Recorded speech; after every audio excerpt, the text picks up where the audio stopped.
परमेश्वर अपने एक सत्संग में कहते हैं कि सत्संग में बूटे साधु एक से एक अगाधु, नर उनकी शरणा लाग जिनकी झुकी तड़े न डाली।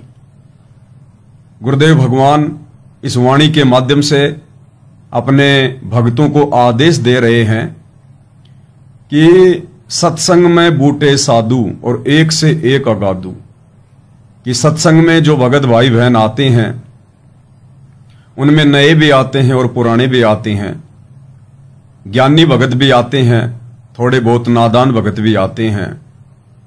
तो जो नए भगत हैं उनको गुरुदेव भगवान आदेश दे रहे हैं कि नर उनकी शरणा लाग जिनकी झुकी तड़े न डाली, कि हे नई भगत आत्मा, तू जब सत्संग में आता है, संत समागम में आता है, साध संगति में आता है, तो उन भगतों की शरण में ज्यादा रह, उनकी संगति ज्यादा कर जो पुराने भगत हैं।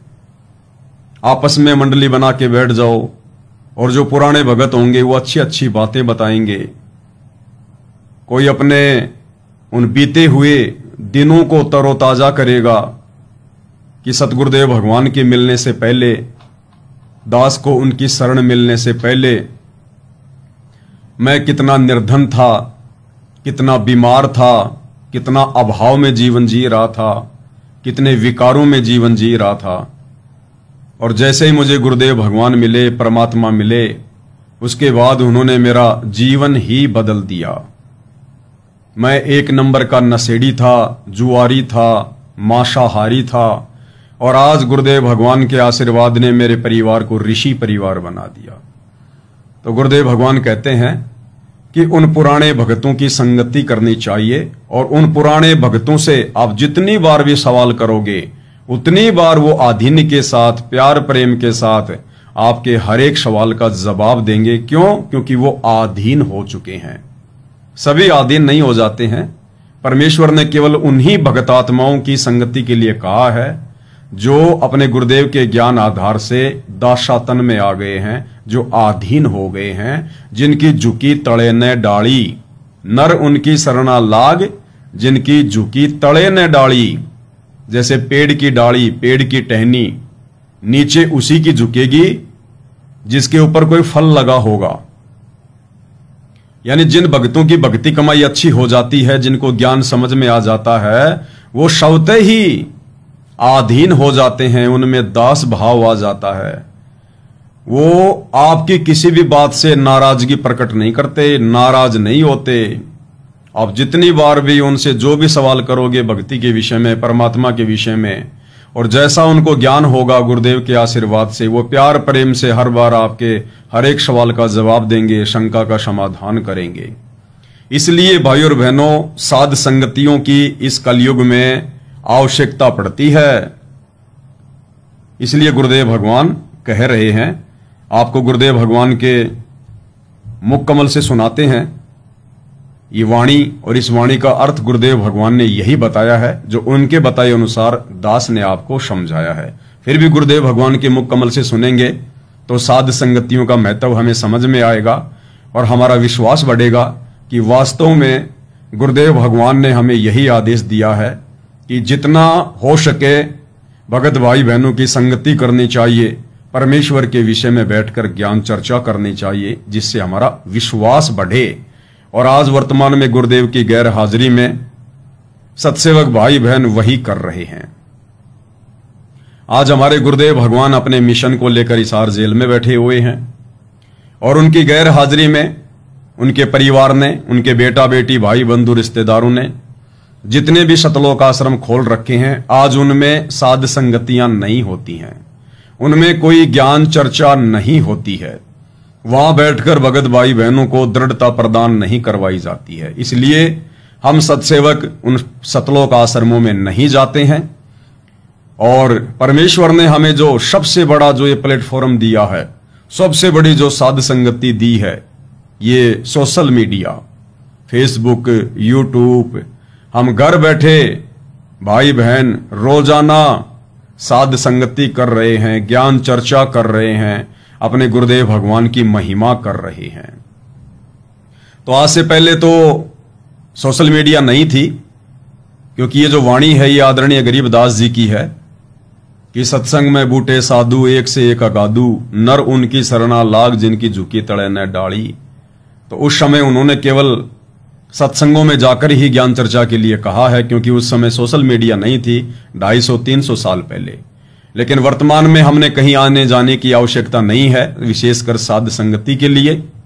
हाँ, यदि हमारे गुरुदेव भगवान आश्रम में हों तो हम 1,00,000 बार जाएं, 1000 बार जाएं, और आश्रम में जाएंगे तो परमात्मा की चर्चा ही करेंगे, वहां कोई राजनीति थोड़ी करेंगे। आश्रमों में जाकर फिर कोई परशुराम की जयंती मनाने थोड़ी जाएंगे। आश्रमों में जाकर फिर हम सिरसा में नकली कबीर पंथियों की जयंती मनाने थोड़ी ना जाएंगे। आश्रम में जाकर फिर हम भाई बहन वहां पर अचार थोड़ी ना डालेंगे, क्योंकि इन शतलोक आश्रमों में अचार डाला जाता है, अचार। इन्होंने जो ये अन्नपूर्णा मुहिम चला रखी है, इस मुहिम के तहत जो ये गांव गांव जाकर लोगों को जबरदस्ती मनमाना आचरण करते हुए जो राशन बांट रहे हैं, जिसकी कोई आवश्यकता नहीं है। ये लोग आश्रम में प्याज के ट्रक, आलू के ट्रक, मिर्ची के ट्रक मंगवाते हैं, और उसके बाद हरियाणा में धनाना आश्रम के आसपास जो भाई बहन हैं, बेचारे भोले भाले भगत भाई बहन, उनको गुरुजी का आदेश बताकर कोऑर्डिनेटरों के माध्यम से कि आश्रम में विशेष सेवा है, गुरुजी का आदेश है, बेचारे भोले भाले भगत भाई बहन आ जाते हैं। भाई क्या आदेश है परमात्मा का, ऐसी क्या सेवा है? और वहां आने के बाद पता चलता है कि ये जो प्याज का ढेर लग रहा है, आलू का ढेर लग रहा है, इनको साफ करो, सफाई करो इनकी, और इनको 2-2 किलो 5-5 किलो थैलियों में पैक करो, ये सेवा है। और मिर्ची का अचार डलवाया जा रहा है। आप देखते होंगे ना इनके वीडियो, अन्नपूर्णा मुहिम के। एक खाट के ऊपर रख देंगे ये 5 किलो आलू, 5 किलो प्याज, तेल, साबुन, दाल और एक अचार की थैली। पहले नहीं देते थे अचार, ये अब देने लग गए महीने भर से अचार। अचार के ऊपर स्टिकर लगा हुआ है, शतलोक आश्रम धनाना अन्नपूर्णा मुहिम। तो ये हमारी माता बहनों से इन आश्रमों में अचार डलवाते हैं, अचार। जैसे एक कहावत है ना, लोग कहा करते थे चल यार वहां चलते हैं भाई, तो क्या करते, वहां क्या जाके अचार डालेगा? अरे वहां जाकर के अचार डालेगा, यानी कि अपना समय बर्बाद करेगा। तो वास्तव में इन लोगों ने अचार ही डलवाना शुरू कर दिया, कहावत को सिद्ध कर दिया इन्होंने। तो भाई बहन, आज गुरुदेव की गैर हाजिरी में इन शतलोक आश्रमों में भक्ति करने नहीं जाते, ज्ञान चर्चा करने नहीं जाते, सत्संग सुनने नहीं जाते, वहां अचार डालने जाते हैं, अचार डालने। अब बताओ, हम सत्सेवक कोई पागल थोड़ी हैं जो हम अचार डालने जाएंगे। तो गुरुदेव भगवान तो कह रहे हैं कि सत्संग में क्या करना चाहिए। सत्संग में बूटे साधु एक से एक अगाधु, और नर उनकी सरना लाग जिनकी झुकी तड़े ने डाली। अब गुरुदेव तो क्या कह रहे हैं, और आश्रमों में क्या डलवाया जा रहा है? अचार। तो सुनिए भाई और बहनों, पूज्य गुरुदेव भगवान के मुख से।